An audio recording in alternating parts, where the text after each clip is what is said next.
무엇을 사랑하느냐가 그 사람의 정체인데, 물질을 사랑하면 물질에게 제한된 힘을 얻을 것이요, 명예를 사랑해도 그 명예가 오래가지 못하기 때문에 결국 그것이 우리에게 영원한 행복을 가져다 주는 것은 아닙니다. 임마누엘 찬양대가 방금 불렀던 시편 18편 1절의 말씀처럼 나의 힘이 되신 여호와여, 내가 주님을 사랑합니다. 영원하시고 전능하신 하나님을 사랑하는 것이 진정 세상을 이기는 힘을 얻는 비결인 줄 믿으시고, 오늘 세상에 좋은 것 많이 있겠지만 여호와 한 분만으로 충분하고 여호와 한 분만을 사랑하여 세상을 이기는 힘을 얻으시기를 주님의 이름으로 축원을 드립니다. 할렐루야. 사람은 선택하며 살아갑니다. 인생은 선택의 연속입니다. 태어나서 한 돌이 되니 돌잡이를 합니다. 그래서 무엇을 잡았느냐에 따라 부모가 함께 기뻐하기도 합니다. 아이스크림을 먹으려고 그래도 혹시 아십니까? 31가지 중에 고르려고 하니까 보통 복잡한 게 아닙니다. 어느 학교를 갈까? 어떤 직장을 택할까? 누구를 만나서 아름다운 가정을 이룰까? 평생의 선택의 연속이며 그 선택이 인생을 좌우합니다. 아내와 옷을 사러 상점에 갔다 하십시다. 우리 남편 되시는 여러분 주의하셔야 합니다. 이 아내들의 특징은요, 옷을 고르는데 1시간 내내 이것저것 입어보고 뒤적거리고 하다가요, 아 이제 다 골랐나 보다 했더니 우리 상점 주인에게 말하기를 다른 데 가서 보고 또 올게요 이러는 거예요. 얼마나 그래서 차라리 옛날에 고를 것이 없었던 시절이 훨씬 더 편안했던 것 같습니다. 이거 조금 과외적인 얘기지만 아내가 옷 고를 때 남편들 주의하셔야 할 것은요, 1시간 내내 골랐을 때 여보 이거 어때? 그러면 저를 포함한 대부분의 남자들은 아 좀 그냥 대강 좀 사세요 이렇게 하면 안 됩니다. 네. 오늘 제가 가정을 화평하게 하는 비법을 알려드릴게요. 노란 옷을 고르면 아유 여보 노란색은 화사해서 좋고, 보라색 옷을 고르면 아이고 귀족 같아 보여, 이렇게 해야 밥 반찬이 좋아집니다. 고를 것이 없었던 예전이 훨씬 좋았다는 말은 무엇이냐 하면요, 창세기에 아담과 하와와 아담이 잠든 틈에 옆구리에서 하와를 만드시고 내 처다라고 하나님 주셨을 때 아담의 반응을 보세요. 야 어디 갔다 이제 와서 당신은 내 살 중에 살이요 뼈 중에 뼈입니다 이렇게 하면서 너무너무 흡족하고 만족해 했다는 이야기입니다. 이 설교를 듣고 있다가 교회에 처음 나온 새신자가 그 말을 혼잣말로 받아치기를 이렇게 말했답니다. 세상에 뭐 다른 여자 고를 게 있어야지 하와밖에 없는데 그럼 만족해야지 이랬대요. 여러분 고를 것이 없는 거, 어쩌면요 요즘 우리 총각들 그리고 우리 처녀들 신랑감 신부감 고른다고 그냥 고르다가 나이 잡수시지 말고 그냥 지금 내 눈앞에 있는 분이 최고의 배필인 줄 믿고 빨리빨리 서로 사랑하고 아끼면서 장가 시집 좀 가세요. 이 부모님들이 얼마나 안쓰러워하는지 모릅니다. 그래요. 선택의 연속입니다. 세상에 참 고를 게 많고 복잡하고 할 일이 많은 세상입니다. 특별히 이럴 때일수록 초점에 맞는 삶, 인생의 목적에 부합되는 선택, 이러한 것으로 살아가는 것이 매우 중요합니다. 오늘 말씀은 19절에 보니 내가 생명과 복과 그리고 내 자손이 살기 위해 생명을 택하라. 모세가 이스라엘 백성에게 한 말씀입니다. 순간의 선택이 몇 년을 좌우한다고요? 네, 어떤 가전제품 회사에서 아주 멋진 카피를 만들었어요. 순간의 선택이 10년을 좌우한다. 그러나 우리 믿음의 사람들은 지금 이 순간의 선택으로 평생을 좌우한다. 아니 영생을 좌우한다. 따라서 하겠습니다. 순간의 선택이 영생을 좌우한다. 누구나 크고 작은 선택의 기로에 서게 마련입니다. 한 인생이 어떤 선택을 하느냐를 두고 그것을 인생관이라고 말하죠. 사람은 이 인생관으로 만사가 결정됩니다. 인생관에 따라 생각과 행동이 달라지고 생활 방식이 달라집니다. 인생관에 따라 그 사람의 인격도 달라집니다. 그러므로 어디에 사느냐, 어느 좋은 땅에 좋은 나라에 사느냐가 아니라 장소이기보다는 어떻게 사느냐가 중요한 것이요, 이것을 결정짓는 것이 바로 선택, 인생관이라고 말할 수 있겠습니다. 특별히 종교, 신앙에 관해서 무신론적 인생관을 갖느냐, 유신론적 인생관을 갖느냐 하는 것은 더없이 중요합니다. 무신론이라 하면 신이 없다라고 말하지만 실제로는 이것도 신앙, 종교의 하나입니다. 신이 없다는 사실을 그 사람은 믿는 거죠. 그러나 여기 계신 우리 사랑의 동산교회 사랑하는 성도 여러분들은 여호와 한 분, 바로 나를 구원하신 하나님이시요, 이 세상에서 모든 인생의 주관자이신 하나님 아버지를 믿는 믿음, 바로 유신론적 인생관, 바로 이것 때문에 여러분이 살 수도 있고 이것을 버리면 망할 수도 있다는 사실, 오늘 성경 본문은 우리들에게 말씀하고 있는 겁니다. 이스라엘의 지도자 모세는 백성들에게 두 갈래의 길이 있다고 가르칩니다. 하나는 생명의 길이요, 다른 하나는 사망의 길입니다. 생명의 길을 선택하는 자는 번성하여 하나님의 복을 받을 것이요, 사망의 길을 선택하는 자는 화와 저주를 받을 것입니다. 그러니 바른 길을 택하여 살 길을 찾으라고 모세가 지금 이스라엘 백성에게 간절히 호소하고 있습니다. 여러분 부디 복된 길 선택하기를 주님의 이름으로 축원합니다. 자, 인생 길에 있어서 어떤 선택을 해야 하느냐를 오늘 본문을 통해 크게 세 가지로 생각해 보았습니다. 첫 번째는 생명의 길이요, 두 번째는 복과 저주의 길에서 복의 길이요, 세 번째는 여호와를 온전히 섬기는 섬김의 길이다. 생명의 길은 어떤 것입니까? 생명의 길을 어떻게 걸어갈 수 있을까요? 노벨 문학상을 탄 소련인이죠, 솔체니친이라고 하는 사람이 있습니다. 알렉산더 솔체니친, 소련의 정권에 반대했다는 이유로 시베리아 감옥에서 하루에 12시간씩 중노동을 하며 모진 고생을 겪었습니다. 거기서 또한 몹쓸 병에 걸려서 이제는 노동도 하지 못하고 계속 맞고 학대당하면서 결국은 좌절하여 그 무서운 시베리아의 추위 가운데 눈밭에서 풀썩 주저앉아서 더 이상 미동도 하지 않습니다. 스스로 죽기를 자처했다, 이런 말입니다. 아, 나는 이제 희망이 없구나.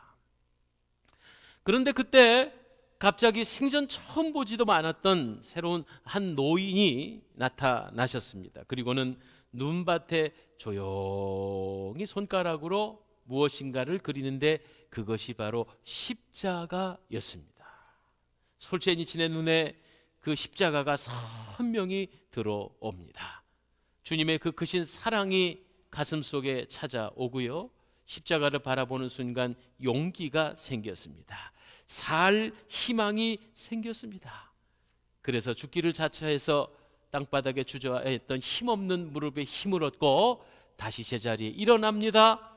그때 생명을 건졌는데, 무엇 때문에요? 십자가로 인해 생명을 건졌는데 극적으로 1년 뒤에 그는 풀려나게 됩니다.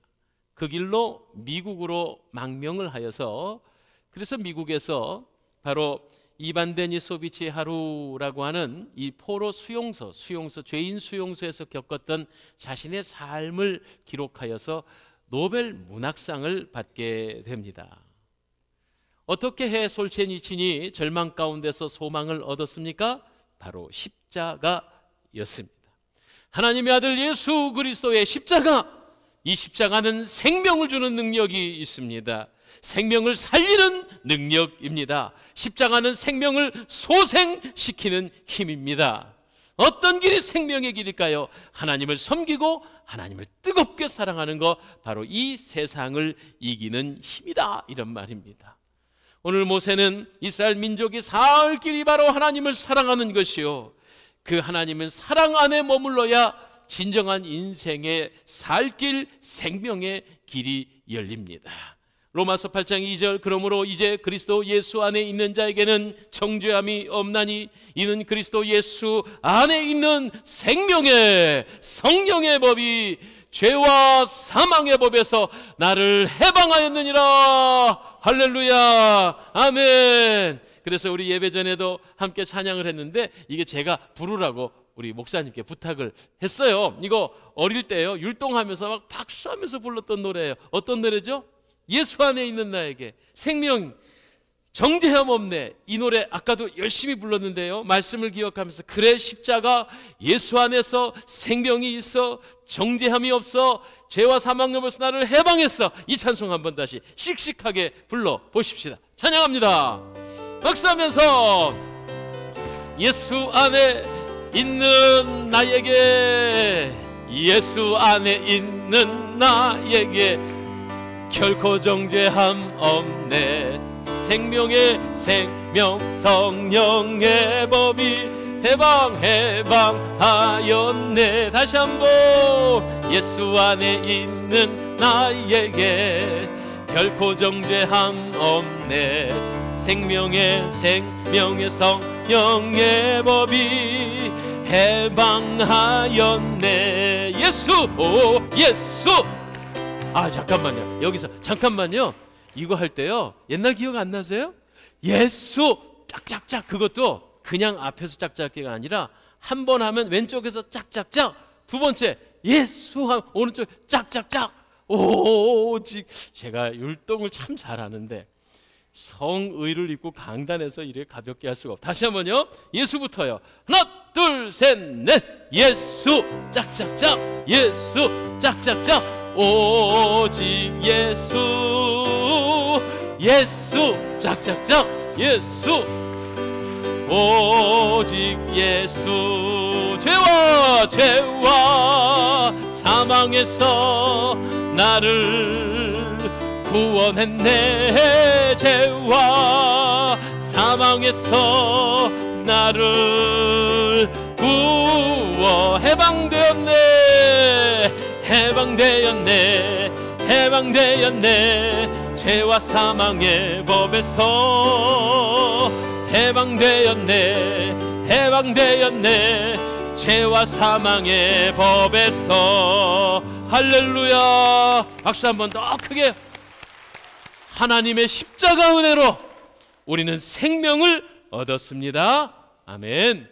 참 중요한 얘기 하나만 드릴게요. 하나님께서 그런데요, 우리를 로봇처럼 프로그램 해가지고 이렇게만 결론을 내리게 하거나 혹은 노예처럼 속박하지 않으시고 생명을 선택하거나 죽음을 선택하거나 하는 이 선택의 권한마저도 하나님 우리를 너무 사랑하시기 때문에 그 선택할 수 있는 권리를 주셨다는 사실입니다. 여러분, 사랑한다고 해서 너는 절대로 딴 데 쳐다보면 안 돼, 나만 봐야 돼, 이것은 사랑이 아니라 스토커. 젊은 아이들이 말하는. 그래서 하나님께서는 그 무한하신 사랑으로 우리에게 선택할 수 있는 자유도 허락해 주셨어요. 그런데 문제는 이 선택에 관하여서는 우리의 책임과 그 결과가 따른다 하는 것입니다. 따라서 운명론이죠. 팔자소관이라 이 말입니다.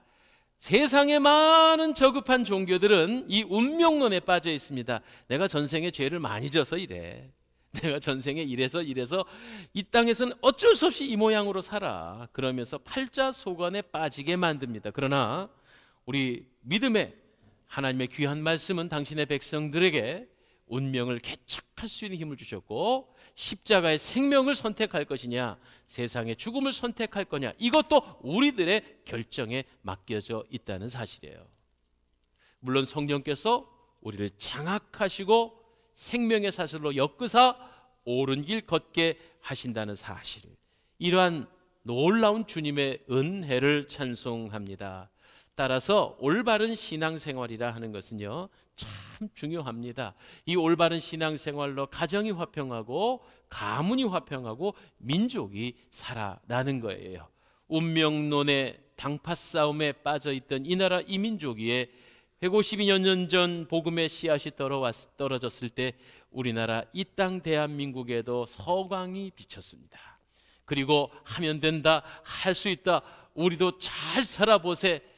위대한 하나님의 말씀 가운데서 이 나라가 이만큼 아름다운 생을 살아가고 있습니다. 한간에 더 염려는 뭐냐면 예전에 50년 전에 100년 전보다 훨씬 살기가 좋아졌는데 지금 우리들의 마음 가운데 어둠의 세력이 틈을 타서 안 된다, 이젠 안 돼, 우리 젊은이들이 희망을 잃어버리고 비전을 상실하는 이런 시대가 와서 매우 위태롭습니다. 말씀을 붙잡고 사십시다. 하나님이 우리와 함께 계시니 모든 일이 잘 되고 잘 됩니다. 이것은 오늘 이 시간 예배를 드리며 여러분의 선택 여하에 달려 있어요. 그래요, 하나님이 우리와 함께 계신다는 전제하에 하나님 우리에게 큰 복을 주신다, 이러한 생명의 길을 선택하시는 저와 여러분 되십시다. 할렐루야. 두 번째, 오늘 본문의 말씀 20절에 보면은 이렇게 써 있습니다. 내 하나님 여호와를 사랑하고 그의 말씀을 청종하며 또 그를 의지하라. 그는 생명이시요 내 장수이시니 여호와께서 내 조상 아브라함과 이삭과 야곱에게 주리라고 맹세하신 땅에 내가 거주하리라. 한마디로 멸망의 길입니까? 축복의 길입니까? 우리는 복의 길을 선택해야 합니다. 한 크리스천이 경제적으로 궁핍하며 좀 어렵게 살고 있었습니다. 그래도 이 크리스천은요, 주일 아침이 되면 남루한 옷이지만 깨끗하게 정갈하게 준비를 하고 성경을 들고 예배당을 향하며 찬송을 콧노래로 흥얼흥얼 부르며 예배당을 가고 있습니다.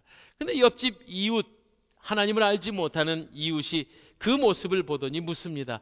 아이고, 당신 뭐 일요일이라고 또 교회 가는군요. 못하러 교회 갑니까? 약간 비웃듯이 그렇게 물었다고 해요. 그러자 이 크리스천이 그 이웃 사람에게 말하기를 복 받으러 가지요.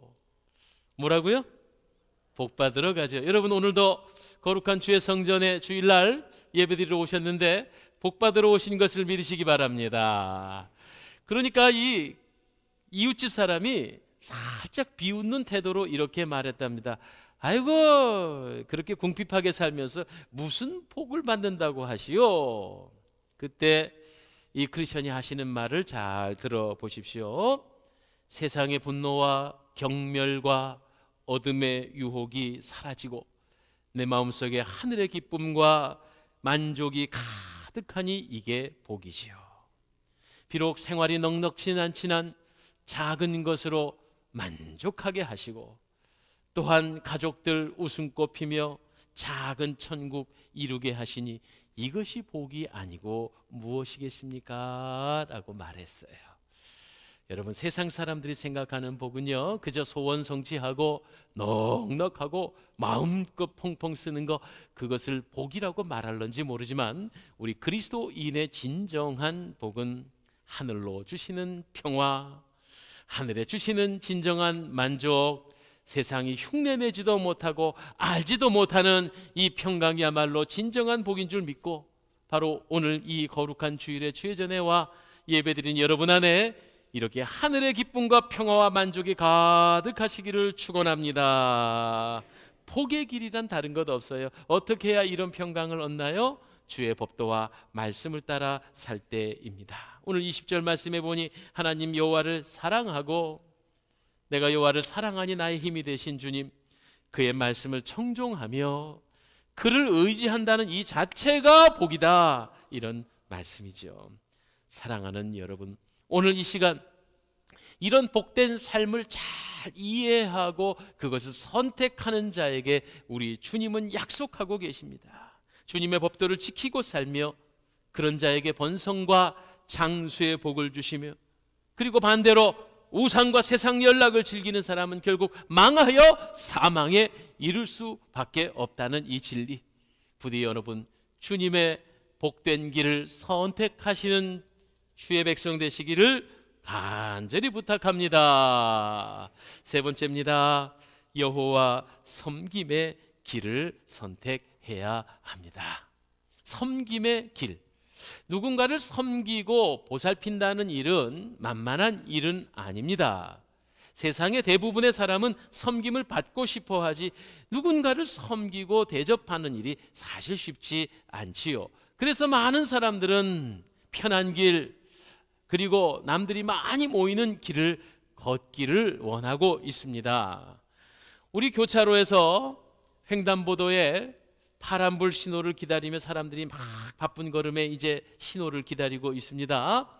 요즘 교차로에서도요, 요즘 젊은이들 보면 이렇게 스마트폰 쳐다보고 있습니다. 집중하지 않고 교차로에서. 그때 어떤 사람이 횡단보도에서 도로로 갑자기 발을 탁 내밀었는데 그 옆에 있던 서너 사람이 그냥 같이 그 사람과 따라서 도로로 발을 확 디디니까 교통 지도를 하고 있던 교통경찰관이 호루라기를 빽 불면서 아이 위험해요, 인도로 올라가세요. 그러니까 함께 내려왔던 어떤 사람, 아니 나는 이 옆 사람이 내려와서 내려갔는데, 그러자 교통경찰관이 말하기를 사람을 보지 말고 신호등을 보세요, 신호등을, 이렇게 말했다는 거예요. 여러분 우리 이런 실수 정말 합니다. 넋 놓고 있다가 옆에 사람이 하면 덩달아 그건 줄 알고 팍 발을 내미다 위험하죠. 여기서 우리는 분명히 중요한 교훈이 있습니다. 사람을 보지 말고 영원한 축복의 빛이요 진리의 빛이신 하나님을 바라봐야 합니다. 세상의 사람들은 이런 길이 옳다, 이리로 가면 돈 많이 벌고 이리로 가면 형통한다라고 말하지만 세상의 형통과 세상의 권력이 길어봐야 5년도 가지 못해요. 길어봐야 10년도 가지 못합니다.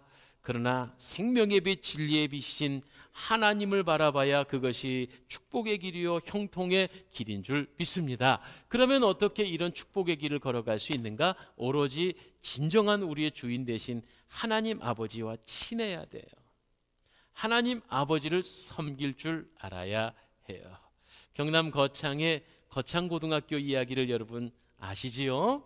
저 서울에 아주 좋은 학군에 있는 그런 학생들보다도 이 거창고등학교 명문대학에 들어가고 또 그 졸업생들이 아주 사회적으로 영향력을 끼치고 있다 해서 많은 사람들이 오르내렸던 그런 고등학교, 거창고등학교입니다. 거창고등학교 중앙본관, 중앙현관에 딱 들어가면 커다란 액자에 직업 선택의 10계명이라는 글이 있습니다. 직업 선택의 10계명. 제가 소개를 하면 이렇습니다. 첫 번째, 월급이 적은 곳을 선택하라. 둘째, 내가 원하는 곳이 아니라 나를 필요로 하는 곳으로 가라. 셋째, 승진의 기회가 거의 없는 곳을 선택하라. 넷째, 모든 조건이 갖춘 곳은 피하고 처음부터 시작해야 하는 개척지를 선택하라. 다섯 번째, 앞다투어 모여드는 곳은 절대로 선택하지 마라. 여섯째, 장래성이 전혀 없다고 생각하는 곳을 선택하라. 일곱 번째, 사회적 존경받는 것이 전혀 없는 것을 선택하라. 여덟 번째, 한가운데가 아니라 변두리를 선택하라. 아홉째, 이게 되게 중요하거든요. 부모나 아내나 약혼자가 결사 반대하는 곳이면 틀림없으니 의심치 말고 그곳을 선택하라. 열 번째, 왕관이 아니라 단두대가 기다린 곳을 선택하라. 제가 이것을 이렇게 읽어보면서 저는 이렇게 자신이 없어요. 그래도 한마디로 이것을 요약하면 좁은 문으로 가라, 이런 말씀입니다. 예수님의 말씀하고 똑같지요. 높은 곳보다, 섬김을 받는 자리보다 섬기는 자리로 가라, 낮은 곳으로 가라, 이런 의미입니다. 섬기는 곳에 역사가 일어나고 섬기는 곳에 변화가 일어나며 섬기는 자에게 기적이 일어납니다. 섬기는 곳에 진정한 지도력이 나온다 하는 말이죠. 순간의 선택이 10년을 좌우하는 것이 아니라 영생을 좌우합니다. 그래서 뉴욕의 한 잡지에서 뉴욕에 살았던 아주 유명한 두 가문에 대해 아주 흥미로운 통계를 발표했는데요. 맥스 주크라는 사람은요, 부모로부터 부동산 부자인데 대대로 어마어마한 재산을 이어받은 맥스 주크라는 사람의 가문입니다. 그 가문의 후손들을 3대 4대를 거쳐서 조사를 해봤는데, 그 맥스 주크는요, 자기와 같이 믿지 않는 자와 결혼을 했습니다. 그리고 자녀들이 몇 대에 걸쳐서 도합 1025명의 후손이 나왔는데, 그 중에 300명은 단명했고요, 100명은 전과자가 되어 교도소에 수감돼 있었으며, 190명은 아주 천박하고 부도덕하게 살았고, 100명은 알코올 중독자이며, 그래서 이 가문의 후손들이 뉴욕시에 끼친 손해는 이런 막대하게 말할 수가 없을 정도로 수많은 사회적인 물의를 일으키고 손해를 끼쳤대요. 근데 여러분 잘 아시는 조나단 에드워즈는요, 목사요, 선교사요, 하나님의 위대한 일을 감당했는데 그리스도인으로서의 기독교 정신을 가지고 가문을 이끌어 왔어요. 그는 아주 훌륭한 아내와 결혼해서 그 스라에 729명의 후손이 나왔는데 300명이 목회자의 길을 걸었대요. 그리고 65명은 대학교 교수였고요, 그 중에 13명은 종합대학 총장을 지냈고요, 6명은 좋은 책을 지으는 저술가였으며, 3명은 상원의원이었고, 1명은 부통령까지 지냈다고 그래요. 조나단 에드워즈. 여기서 우리가 주는 이 두 가문의 엄청난 차이를 들으면서 저와 여러분 지금 어떤 느낌이 있으십니까? 내 하나가 지금 온전한 선택을 잘 해서요, 여러분의 가문의 3대 4대 후손들이 야, 우리 가문이 이렇게 훌륭한 가문이 된 것은 나의 증조 할아버지, 고조 할아버지, 아무개 할아버지 할머니의 그 믿음의 유산이야. 제가요, 우리 교회에서 명절이 되면 아침에 부활동산에서 합동 추모 예배를 인도하잖아요. 예배가 끝나고 나면 그 가족들께서 저에게 아버지 어머니, 무덤에 이렇게 묘비가 있는 아버지 어머니를 소개합니다. 우리 아버님은요, 우리 사랑의 동산교회 몇 대 누구셨고 이렇게 신앙생활. 제가 보니까요, 이 부활동산의 귀한 어르신들을 그분의 자손들이 이렇게 설명하는 거 보면 제가 그분 보면서 이분, 이 훌륭한 장로님, 이 훌륭한 권사님, 이분의 부모님, 여기 묻혀 계신 부모님 이렇게 훌륭한 분이셨구나, 그 가문의 그 후손이구나, 이런 생각을 정말 솔직하게 하게 돼요. 사랑하는 여러분, 우리 지금 나의 후손들, 나의 몇 대 뒤에 있는 후손들이 지금 저와 여러분을 뭐라고 말씀할 수 있을까요? 부디 바라기는 여러분의 이 생명을 선택하고 하나님을 섬김과 사랑으로 선택하는 이 순간, 여러분의 후손들로 하여금 조상의 큰 은혜를 감사해야 하는 놀라운 축복의 길이 열린다는 사실. 그래서 오늘 정말 이 거룩한 주일에 주의 전에 참 오셨습니다. 모세 후계자인 여호수아는요, 한참 뒤의 얘기죠. 이제 신명기 31장인데 여호수아 24장에 가보면 이 여호수아도 그 스승의 그 제자라고 이렇게 다시 한번 백성들에게 선택을 하게 하는 그런 유명한 말씀이 있지요. 여호수아서 24장 14절 이하에 만일 여호와를 섬기는 것이 너희에게 좋지 않게 보이거든 너희 열조가 강 건너편에 섬기던 신이든지 혹 너희의 거하는 땅 아무리 사람의 신이든지 너희 섬길 자를 오늘 택하라. 오직 나와 내 집은 여호와를 섬기겠노라. 순간순간 우리는 선택의 기로에 서 있습니다. 노란색 옷을 입을까 파란색 옷을 입을까는 그렇게 어마어마한 영향력이 아닐 줄도 모릅니다. 그런데 우리는 그런 사소한 것에 너무 신중하고요, 오히려 정말 귀중한 일을 가볍게 여길 때가 있어요. 오늘 이 자리에 오신 사랑하는 여러분, 주님의 전에 거룩한 주의를 지키고 예배하고 충성하고 봉생하기로 선택한 오늘의 이 선택은 머지않은 미래에 여러분의 후손들의 큰 자랑거리가 될 것입니다. 부디 오늘 주신 말씀처럼 생명을 선택하고 살 길을 선택하고 여호와 한 분만을 선택하고 이것을 통해 진정 여러분의 생애의 가문에 하나님의 무한한 복을 누리시는 그런 저와 여러분 되시기를 주님의 이름으로 축원합니다. 기도하겠습니다. 아버지 하나님, 오늘 저희들을 은혜의 자리에 생명의 자리에 불러주신 것을 감사드립니다. 오늘도 성령께서 우리를 강제로 인도하사 역사하사 옳은 길 걷게 하심을 인하여 찬송과 영광을 올립니다. 저 십자가의 은혜가 차고 넘쳐 생명의 길을 걷는 우리 사랑의 동산교회 성도들 다 되게 하여 주신 줄 믿고 감사를 드립니다. 오늘 거룩한 전에 나와 주님 앞에 찬송하고 예배하는 자들에게 하늘의 은총을 베풀어 주시옵소서.